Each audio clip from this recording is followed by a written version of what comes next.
A cold winter night in Los Angeles. The rain had just stopped, leaving the streets soaked, the dim glow of streetlights reflecting off the slick pavement. The city still shimmered with towering buildings reaching for the sky, but in the hidden corners there were lives slowly fading into obscurity. Hugh Jackman left the film set after a long day. His classic Porsche 911 glided through the wet streets. Leaning back in his seat, he stared ahead, lost in thought. In this world of glitz and glamour, he had never let himself be swept away by the superficial. Hollywood wasn't just red carpets and flashing lights. It was also a harsh reality, where some people struggled every day just to survive. He turned onto a quieter street heading home to rest. But then, something caught his eye. Under the dim glow of an old street lamp, an elderly homeless woman sat curled up on the sidewalk. Her tattered, thin blanket offered little protection from the cold. Her frail hands trembled, clasped together in a feeble attempt to fight the biting chill. Beside her lay a worn-out fabric bag, perhaps everything she owned in this world. A sharp gust of wind blew past, making her let out a weak, pained whimper. Hugh tightened his grip on the steering wheel. How many times had he seen this? Lives forgotten in the shadows of a dazzling city. A familiar sense of helplessness welled up inside him. He could drive away just like everyone else. But this time, he refused to turn a blind eye. He hit the brakes. The car came to a stop by the curb. Without hesitation, he stepped out, pulling his hat lower over his face as he walked toward her. The street was nearly empty. The only sounds were the distant hum of traffic and the soft tapping of water droplets falling from rooftops. As he got closer, he saw the bluish tint on her lips. She opened her mouth as if to speak, but no words came out. He crouched down, his voice calm and gentle. "Are you okay?" The woman lifted her gaze. Her sunken eyes held both surprise and caution, as if she couldn't believe someone was actually talking to her. I, I. Her voice was hoarse, barely above a whisper. Without hesitation, Hugh slipped off his thick coat and carefully draped it over her shoulders. "It's freezing out here. You need to stay warm." Her eyes filled with tears. The world had long forgotten her, yet in this moment a stranger had stopped, showing her kindness as if she mattered. "Thank you," she said, her voice trembling. Hugh didn't say anything. He looked around. Cars passed by, neon lights flickered on the wet pavement, but no one else stopped. No one cared. Had indifference become the norm in this world? He lowered his voice. "Have you eaten?" She didn't answer. Her eyes shifted away as if too ashamed to admit the truth. Hugh didn't press further. He stood up, walked back to his car, and reached inside. He pulled out a paper bag, the sandwich he had bought earlier but never ate. Returning to her, he handed it over. "Here, eat this, and then I'll help you find a warm place to stay." Her frail hands shook as she took the bag, carefully unwrapping it before taking a bite. The way she ate, quick, desperate, told him everything. How long had she been starving? Hugh exhaled softly and sat beside her in silence. She didn't say much, but her every movement, every glance spoke volumes. And he knew he couldn't just leave her here. "I'm going to take you somewhere better, okay?" She froze, fear flickering in her eyes. Maybe she had heard too many empty promises before. "Trust me," he said. "I'm not here to hurt you." Something in his voice reassured her. It wasn't pity. It was genuine kindness, something she hadn't felt in a long time. She hesitated, uncertainty clouding her face. Then, after a moment of silent struggle, she gave a small, hesitant nod. Hugh gently helped her to her feet, guiding her toward the car.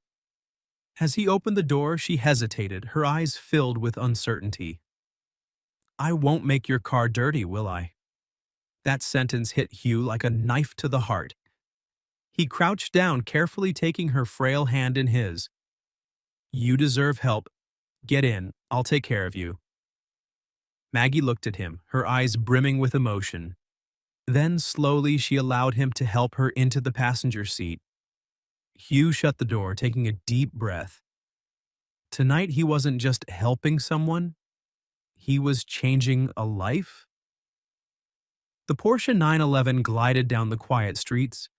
The streetlights cast faint, flickering reflections on the wet pavement.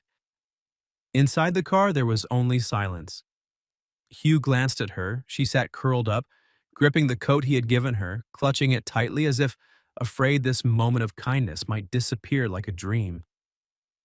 "What's your name?" he asked gently. She hesitated, as if no one had asked her that in a long time. After a moment she whispered, "Margaret, but most people call me Maggie." Hugh smiled softly. "Maggie, that's a beautiful name." She let out a weak chuckle, but in her eyes a deep sadness lingered.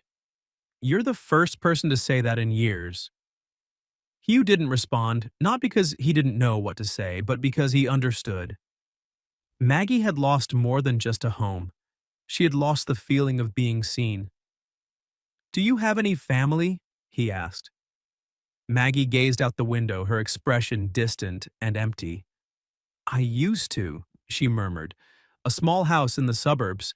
A family, but my husband passed away. Then my son—" Her voice broke. Hugh didn't rush her, he waited. "He promised to take care of me," she continued, her voice barely above a whisper. "But then, gambling, drinking, it took him away. One day he just disappeared. I searched, I waited, but in the end I had nothing. Just an old woman with nowhere to go." She turned to him, her eyes welling up with tears. Hugh met her gaze, his heart heavy. He couldn't fully understand her pain, but he knew what it was like to feel alone in a loud and indifferent world. "I'm so sorry," he said quietly. Maggie shook her head. "It's not your fault, son. Life, it just happens." Silence filled the car once more, broken only by the soft hum of the engine and Maggie's faint sighs. Hugh knew he couldn't let her spend another night on the streets. After a moment of thought, he spoke. "I know a place that can help. A shelter I've worked with before. They'll give you a warm bed, meals, and people who care." Maggie looked at him, fear flickering in her eyes. "But I don't have any money." Hugh chuckled softly. "You don't need money. They help people rebuild their lives, not just survive the night." She went quiet. No one had ever made her an offer like this. For so long, she had been invisible, just another forgotten soul in the city. But now, someone was looking at her, truly seeing her. Tears welled in her eyes as she exhaled shakily. "You're a good man," she whispered. "I've never met anyone like you." Hugh didn't reply. He simply pressed the gas pedal a little harder, steering towards St. Joseph Center, a place he trusted, a place where Maggie would finally find warmth, safety, and maybe a second chance. The modest building stood under the warm glow of its lights. It wasn't grand or flashy, but it offered something far more important: hope. Hugh pulled over, stepped out, and walked around to open the door for Maggie. "Can you walk?" he asked gently. She looked at the shelter, hesitation flickering in her eyes. They'll really help me here." Hugh nodded, his voice steady. "I've met people here. They got a second chance at life. You can too." Maggie held his gaze for a long moment. Doubt and hope battled in her weary eyes. Then, finally, she gave a small nod. Inside, the shelter staff welcomed her with kindness, not pity, but genuine respect. Hugh stood back, watching as Maggie was led into a small room. It wasn't a luxury hotel, but it was something more, a place to start over. She looked around the modest space, her face filled with disbelief. "This is mine?" she whispered. Hugh nodded. "Get some rest. I'll come back tomorrow." Maggie turned to him, and for the first time, tears rolled freely down her face. Thank you. I don't even know what to say. Hugh didn't respond. He simply placed a reassuring hand on her shoulder before quietly stepping away. Out in the hallway, he took a deep breath. Bringing her here was only the first step. A night in the shelter wouldn't change her life. She needed something real, something lasting. Pulling out his phone, he scrolled through his contacts until a familiar name caught his eye. David Carter, an old friend and former social worker who had dedicated his life to helping the homeless. Without hesitation, Hugh called. David, I need your help. A deep voice answered on the other end. Hugh, you don't call at this hour unless it's important. What's going on? Hugh exhaled. I met an elderly homeless woman tonight. I can't let her go back to the streets. She needs something stable, a home or at least a long-term program to help her get back on her feet. There was a pause before David chuckled softly. You never change, do you? Always looking out for someone? Not everyone gets a second chance, David. I want her to have one. Another pause, then a thoughtful hum. I've got some contacts. Let me see what I can do. Send me her info. Hugh nodded. Thanks, man. I owe you one. David laughed. Come on, you helped the whole world. Let me help you this time. Hugh ended the call with a sense of relief. He glanced back at the room where Maggie was settling in. Her journey wasn't over, but at least she had a new beginning. The next morning, when Hugh returned to St. Joseph's Center, Maggie took a long time to answer the door. Her eyes widened in disbelief. You really came back? Hugh smiled. I told you, I'm not leaving you alone in this. Stepping inside, he noticed something unexpected. The room was spotless. Maggie had tidied everything, her bed neatly made, the small table wiped clean.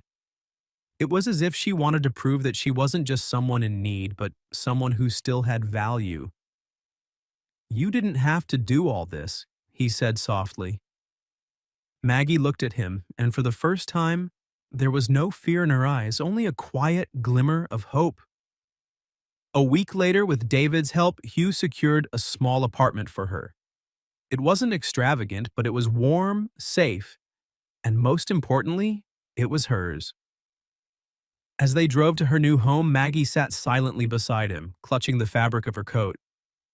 Hope and uncertainty danced in her expression. When they arrived, she nearly stopped breathing. The apartment was simple but welcoming, a cozy bed, a tiny kitchen, a wooden table by the window, where the morning sunlight would spill in each day. Standing in the doorway, Maggie hesitated. Her trembling hand reached out to touch the doorframe, as if making sure it was real. This is really mine? Hugh nodded. From now on, this is your home. She turned to him, eyes brimming with emotion. I don't even know what to say. You don't have to say anything, Hugh replied with a warm smile. Just live well, be happy. Maggie stepped inside, sitting at the edge of her new bed. Her hands ran over the soft blanket, afraid that if she blinked, it would all disappear. Hugh sat beside her. Do you remember what you used to love doing before all of this? She was quiet for a long time, as if digging through memories she had locked away. I used to love gardening, she whispered. I loved growing flowers, but I haven't had a garden in a long time. Hugh smiled. Then we'll find a way to make you one. Maggie broke down in tears, but this time they weren't tears of sorrow. They were tears of joy.